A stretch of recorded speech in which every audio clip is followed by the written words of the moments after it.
Hi guys. So it's 2:40. Seems like a scheduled time to start. So I'm just going to go ahead and introduce myself and what this chat's going to be about. My name is Ruink. This is Web3 Design Principles with Drizzle. I'm going to get to the Drizzle part a little bit later on the chat and just show you what I mean. And just before that, I tweeted a link to the slides. There are a couple of useful links peppered throughout that I built for to make this chat possible. So if you want to check them out, I just think they're useful. Try to get a bit.ly link out there, but for some reason I think they're just good. So yeah. And yeah, a little bit about me. I'm a software developer mostly, based in Mexico, and really into blockchain.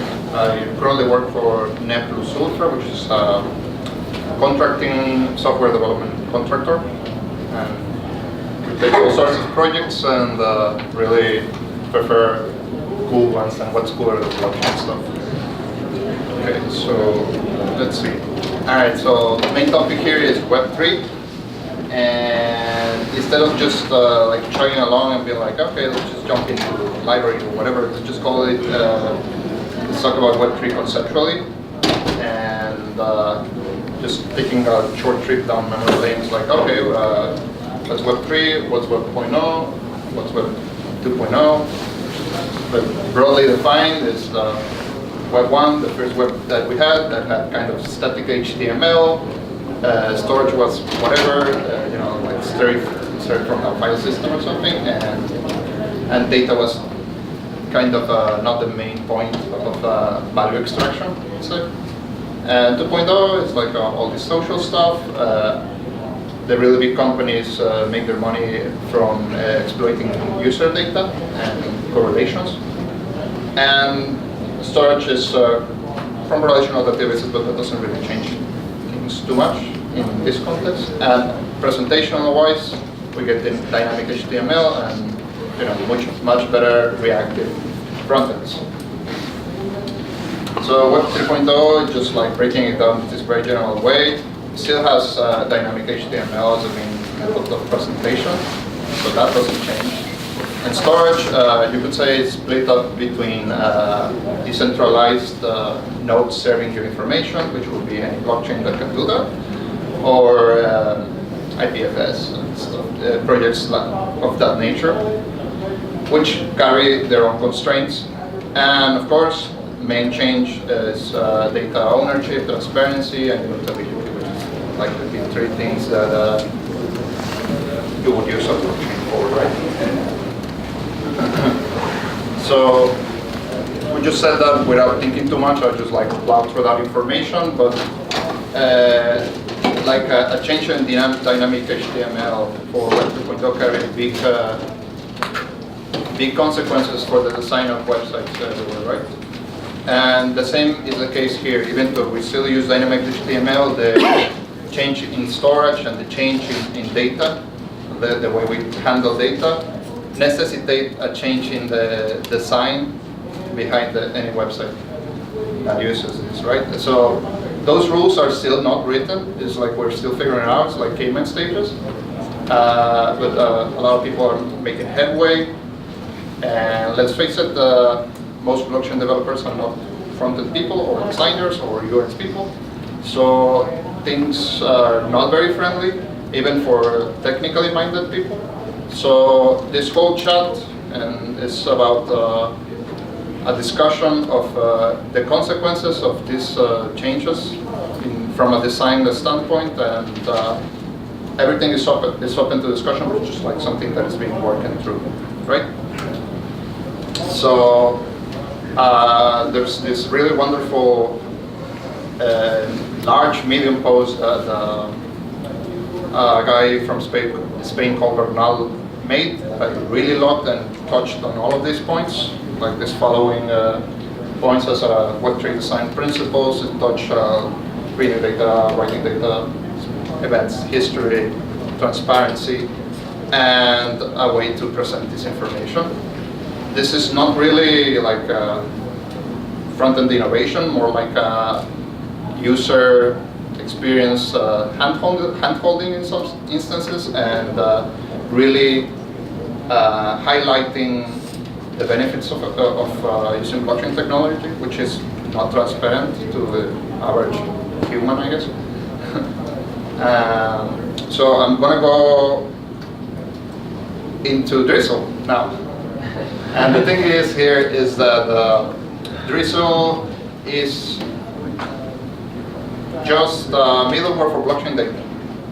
And that's a very straightforward thing. It doesn't really have to do with design. You can use that data in many ways, but just having it easily accessible just should make certain things easier from a design standpoint. And just like from this long list that I had before, some things that are actually touched by this is like reading data, writing data, smart contract handling, blah, blah, blah. Just wanted to pull it out there, right?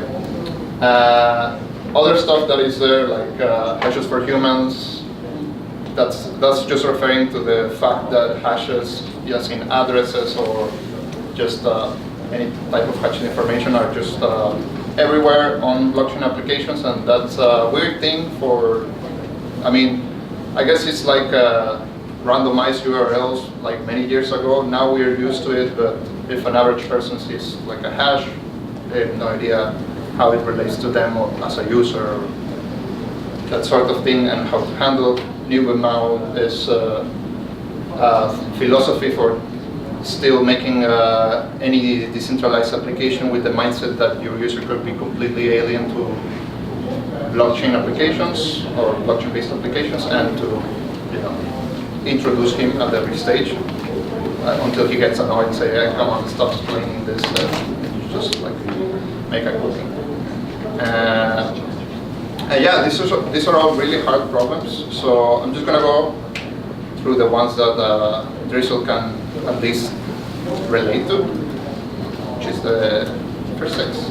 Okay, so reading with Drizzle, it's not a Drizzle tutorial, but it's, like I said, design-based. And from a Web3 standpoint, in reading data, what should be emphasized for the user is which data is what you would consider normal server information that is not, it doesn't carry the properties that you would expect from being stored in the blockchain.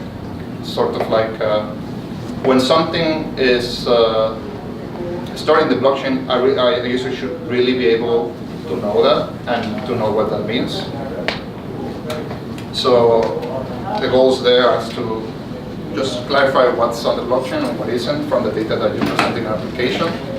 Just to make an example of a very successful decentralized application or semi-decentralized application would be CryptoKitties, which you own, or what's stored on the blockchain is a hash that basically translates into a beautiful cat, but the cat itself or the design for it is just in a server somewhere, kind of a proprietary of them. So that sort of distinction, not making it, is it's a recipe for dishonesty in a way, I would say, and not good design. Well,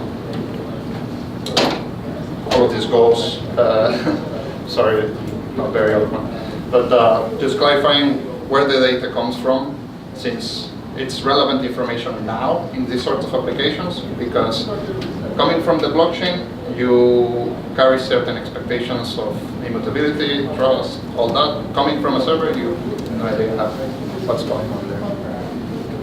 And it's all analogous with writing information, right?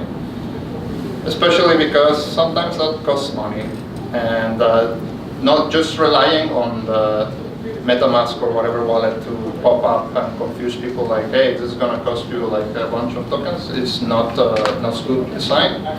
If any action that the user would take would cost like for a transaction to be made that requires any amount of value from the user, like that really should be made clear before they actually like pop especially because it can really, screw up the user flow, like just jumping from one window to the other. Also, this being a blockchain, any information that the user can upload will be public to everybody. So that sort of warnings are not exaggerations. Like anything if you make a decentralized Twitter for us as just one project, anything that the user uploads there is going to be there forever, pretty much. So you kind of want to take extra measures, saying like, hey, this data is it's going to stay there. So maybe don't tweet like your email or something, or more personal stuff. Another thing is using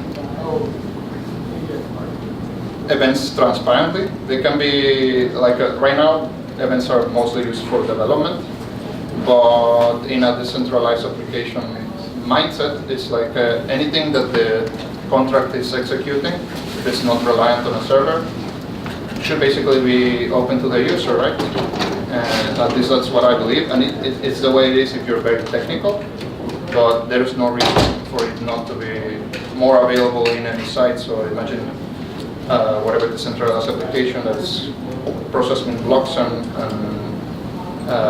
emitting events really should be able to be available for a non-technical user to just check out what's happening behind the scenes, because this is part of the promise of trustlessness that the whole smart contract in Ethereum is making. Like you really don't have to worry about what's happening in a server where you don't have access to your data or the processes that are happening. So just following this logic, events which are sometimes blocks and sometimes used for the application itself, really this is something that you could potentially show the user without fear. And of course, make them relevant to them. So if you're just processing events and showing them all to the user, that doesn't really make sense. So just filtering by their own address or any relevant metric that you can think of. It's not that complicated. And I actually had like a little demo here with Drizzle, but things went awry, and that's not going to happen today. But we can talk about it anytime after this, especially with drinks. Okay. Code environmental transparency. This refers to the network you're in. Basically, like there are currently more than a couple of blockchains that allow for decentralized applications to be built on them. And we don't really know who's going to win out. We're going to live in a multiple chain future. So assuming that we do, in any decentralized application, you should be able to inform the user promptly, hey, you know where all this lives, it's the Ethereum blockchain. Also, just thinking about test nets and local nets, it's should be good for your application to handle that information like wisely. Like one thing that I really can't believe is for MetaMask to, if you're running a local chain and you make a transaction, you still get a notification. It's like, hey, you can check it out on Etherscan. It's like, obviously that's not going to work. So yeah, the information that you present to the user, you should be put into the context of what blockchain it's running on. Oh yeah, and this is a little bit more complicated, but if you get into like most wishful thinking, is like what node is processing this information. This is part of the decentralization problem. Like if we're all running the same Infura node for all transactions, it's not really very decentralized, and that's information that should be available. At least if the user wants to know. Okay. And as far as history goes, blockchain is forever, and there's no reason why any decentralized application should not make it easy for a user to see transactions relevant to themselves as in the past. MetaMask already just punches them up for you for one account, but potentially there will be many decentralized applications that we use in our daily lives. Just our wallet grabbing them all together like it's a bank statement is not going to work. So an application should be able to present the user, hey, this address has been doing this, so it's sending this cut, buying this energy, all that sort of stuff. It's part of what we should expect. Okay. This is a very common thing right now. One troublesome thing about working with a blockchain is, of course, the confirmation times. They are way longer than a user is currently used to for whatever they do. You make a transaction, you can wait maybe 15 seconds for a confirmation, just one. And if you really want to be sure that things are going through, like if you're making a financial transaction, you probably want to like seven blocks of confirmations. So this is like a work in progress. How do you want to handle this? Like, do you want to just let your user go through and notify him when, hey, we're 100% sure that your confirmation is true, or you want to be optimistic and it's like, hey, it's everything good, let's continue with the user flow. This all depends on what sort of how trivial the transaction is, really. Like I said, if it's something that you ought to care about, like I just send you 5 liters or something, yeah, I want to be sure that everything went okay. Like I still get nervous whenever I send anything. Yeah, 15 seconds is a long time, so just from a user perspective, the ability to move on and have that running on the background, sort of like side with stuff like that, it's attractive. Or just, the long story short is just like a loading animation. It's probably not going to cut it anymore for those sorts of things. You gotta keep things moving in a way. Just manage that wait time a little bit better. And that went a lot faster than I thought it was going to go. If you got access to the slides, these are all links that I think are very helpful on this topic. The first one is just I don't remember the name of this service. It's a forum for discussions, mostly UX designers talking about difficult topics for decentralized applications. Sort of like how to onboard users. There's a lot of innovation happening there. Consortiums where like a user doesn't really need to have a wallet, at least at first, to get started. So if you're looking to make your application a little bit more attractive or less,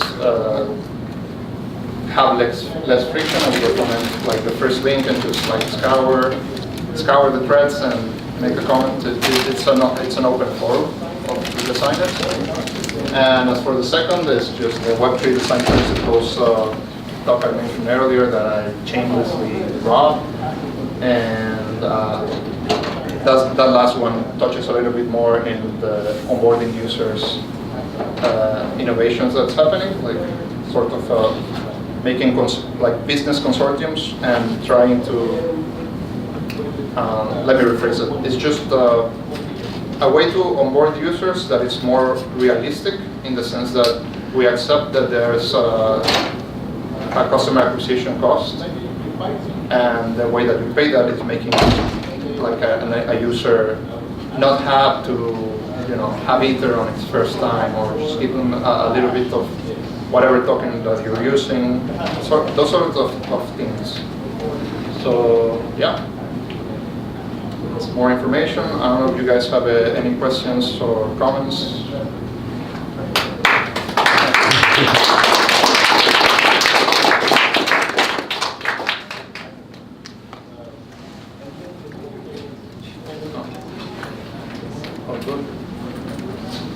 So it seems your company has built a lot of applications on Web3. Do you have some interesting use cases to share? We have done some blockchain work. We are general software contractor. especially with ICOs, which is not that exciting, I would say. So long answer, short answer is like I don't really have anything to show you that.